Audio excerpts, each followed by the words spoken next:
श्लोक 20। अथ व्यवस्थितान् दृष्ट्वा धार्तराष्ट्रान् पिध्वजः प्रवृत्ते शस्त्र संपाते धनुरुद्यमे पांडवः ऋषिकेशं तदा वाक्यमिदमाह महीते। शब्दार्थ। उस समय हनुमान से अंकित ध्वजा लगे रथ पर आसीन पांडुपुत्र अर्जुन अपना धनुष उठाकर तीर चलाने के लिए उद्यत हुआ। हे राजन, धृतराष्ट्र के पुत्रों को व्यूह में खड़ा देखकर अर्जुन ने श्री कृष्ण से ये वचन कहे। तात्पर्य: युद्ध प्रारंभ होने ही वाला था। उपर्युक्त कथन से ज्ञात होता है कि पांडवों की सेना की अप्रत्याशित व्यवस्था से धृतराष्ट्र के पुत्र बहुत कुछ निरुत्साहित थे, क्योंकि युद्धभूमि में पांडवों का निर्देशन भगवान कृष्ण के आदेशानुसार हो रहा था। अर्जुन की ध्वजा पर हनुमान का चिन्ह भी विजय का सूचक है, क्योंकि हनुमान ने राम तथा रावण युद्ध में राम की सहायता की थी, जिससे राम विजयी हुए थे। इस समय अर्जुन की सहायता के लिए उनके रथ पर राम तथा हनुमान दोनों उपस्थित थे। भगवान कृष्ण साक्षात राम हैं और जहां भी राम रहते हैं वहां उनका नित्य सेवक हनुमान होता है तथा उनकी नित्य संगिनी वैभव की देवी सीता उपस्थित रहती हैं। आथ अर्जुन के लिए किसी भी शत्रु से भय का कोई कारण नहीं था। इससे भी अधिक इंद्रियों के स्वामी भगवान कृष्ण निर्देश देने के लिए साक्षात उपस्थित थे। इस प्रकार अर्जुन को युद्ध करने के मामले में सारा सत्परामर्श प्राप्त था।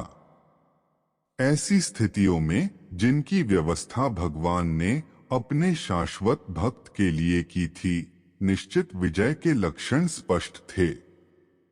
अर्जुन उवाच। श्लोक 21-22। सेनयोरुभयोर्मध्ये रथं स्थापयमेच्युत यावदेतान्निरीक्षेहं योद्धुकामानवस्थितान् कैर्मया सह योद्धव्यमस्मिन् रणसमुद्यमे। शब्दार्थ। अर्जुन ने कहा, हे अच्युत, कृपा करके मेरा रथ दोनों सेनाओं के बीच ले चलें, जिससे मैं यहाँ उपस्थित युद्ध की अभिलाषा रखने वालों को और शस्त्रों की इस महान परीक्षा में जिनसे मुझे संघर्ष करना है, उन्हें देख सकूं। तात्पर्य: यद्यपि श्री कृष्ण साक्षात श्री भगवान हैं, किंतु वे अहेतुकी कृपावश अपने मित्र की सेवा में लगे हुए थे।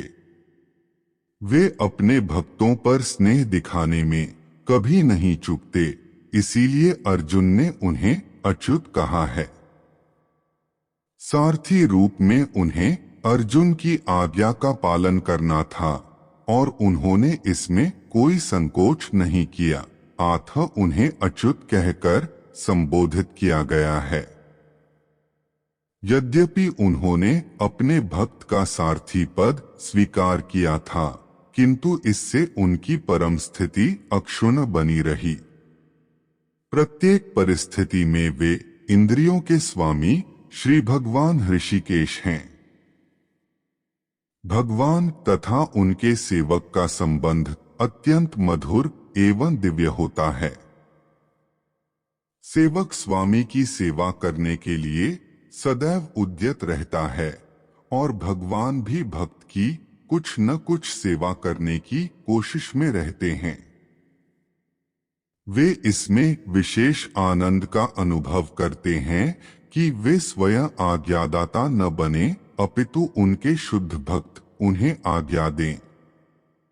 चूंकि वे स्वामी हैं, अतः सभी लोग उनके आज्ञापालक हैं और उनके ऊपर उनको आज्ञा देने वाला कोई नहीं है। किंतु जब वे देखते हैं कि उनका शुद्ध भक्त आज्ञा दे रहा है, तो उन्हें दिव्य आनंद मिलता है, यद्यपि वे समस्त परिस्थितियों में अच्युत रहने वाले हैं। भगवान का शुद्ध भक्त होने के कारण अर्जुन को अपने बंधु बांधवों से युद्ध करने की तनिक भी इच्छा न थी, किंतु दुर्योधन द्वारा शांतिपूर्ण समझौता न करके हठधर्मिता पर उतारू होने के कारण उसे युद्ध भूमि में आना पड़ा। अथ वह यह जानने के लिए अत्यंत उत्सुक था कि युद्ध भूमि में कौन कौन से अग्रणी व्यक्ति उपस्थित हैं।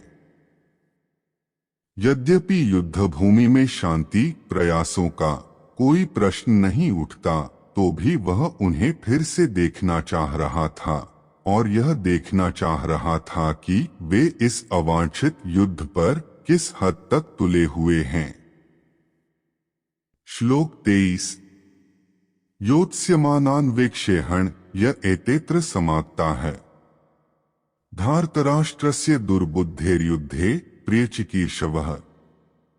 शब्दार्थ: मुझे उन लोगों को देखने दीजिए जो यहाँ पर धृतराष्ट्र के दुर्बुद्धि पुत्र दुर्योधन को प्रसन्न करने की इच्छा से लड़ने के लिए आए हुए हैं।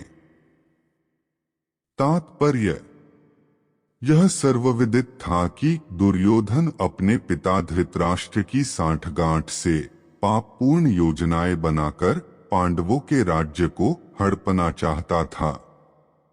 अथ जिन समस्त लोगों ने दुर्योधन का पक्ष ग्रहण किया था, वे उसी के समान धर्मा रहे होंगे।